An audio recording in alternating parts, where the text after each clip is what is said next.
Hi friends, hello అందరికీ. ఈరోజు మన షాప్కి వచ్చేసి యాక్టివా 4G బ్లూ కలర్ సర్వీసింగ్కి వచ్చిందండి. సో నీట్గా ఇలా డోమ్ తీసేసి వాషింగ్ సెంటర్లో పెట్టేసి, బండి అయితే బాగా ఖరాబ్ అయిపోయిందండి. మొత్తం చాలా పడే ఉంది. నీట్గా ఫోమ్ వాష్ అయితే చేసేసామండి.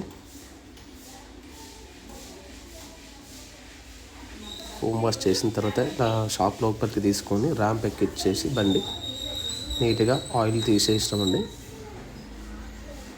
ఆయిల్ అయితే చాలా ఖరాబ్ అయిపోయిందండి. మళ్ళీ ఆయిల్ అయితే పోసేస్తున్నామండి. అలాగే వెనకాల గేర్ బాక్స్ లోపల గేర్ ఆయిల్ కూడా చేంజ్ చేసేస్తున్నామండి. ఇది చాలామందికి తెలిసి ఉండదు.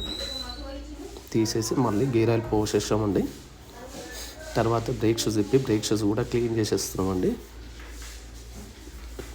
తర్వాత ఎయిర్ ఫిల్టర్ వచ్చేసి మొత్తం చాలా పాడైపోయింది, చాలా డస్ట్ పట్టేసింది. సో కస్టమర్ చేంజ్ చేసేమన్నారండి. అందుకే ఎయిర్ ఫిల్టర్ కూడా మళ్ళీ ఫిట్ చేసేసి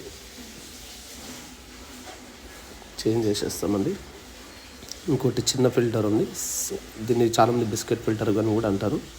ఈ ఫిల్టర్ కూడా చాలా డస్ట్తో ఉంది. సో నీట్గా క్లీన్ చేసి మళ్ళీ ఫిక్స్ చేసేస్తున్నామండి. ఇంకోటి హెడ్ దగ్గర ఆయిల్ అనేది చాలా లీక్ అవుతుందండి. సో హెడ్ క్యాప్ తీసేసాం. వెనకాల మళ్ళీ వీల్ మొత్తం క్లీన్ చేసేస్తామండి. డ్రమ్ లోపల క్లీన్ చేసి నీట్గా ఆయిలింగ్ చేసేసి బ్రేక్ షూస్ మళ్ళీ రీఫిట్ చేసేసామండి. మళ్ళీ వీల్ అసెంబ్లీ క్లోజ్ చేసేసామండి. ఇంకోటి ఎక్స్లేటర్ కేబుల్ కూడా తీసుకొచ్చినామండి. బండికి ఎక్స్లేటర్ ప్రాబ్లం ఉంది, రేజ్ అయిపోతుందండి. సో కేబుల్ తీసుకొచ్చి కేబుల్ కూడా మళ్ళీ చేంజ్ చేసేస్తున్నామండి. హోండా ఒరిజినల్ కేబుల్ అండి. ఇలా నీట్గా క్లీన్ చేసిన తర్వాత మళ్ళీ ఫిక్స్ చేసేస్తామండి. ఇంకోటి హెడ్ దగ్గర మొత్తం ఆయిల్ లీక్ అవుతుంది. సో నీట్గా క్లీన్ చేసేసి హెడ్ది ఈ సీల్ వస్తుంది, ఓరింగ్ అంటాము, హెడ్ బీడింగ్, అది కూడా క్లీన్ చేసేసి ఫిట్ చేసేసామండి. నీట్గా ఫిట్ చేసేసిన తర్వాత ఇలాగైతే వచ్చేసిందండి. తర్వాత స్పార్క్ ప్లగ్ కూడా క్లీన్ చేసేస్తున్నామండి. స్పార్క్ ప్లగ్ అనేది ఓపెన్ చేసాము. స్పార్క్ ప్లగ్ ఇలా క్లీన్ చేసేస్తామండి. తర్వాత మళ్ళీ నీట్గా పెట్రోల్తో వాష్ చేసేస్తామండి.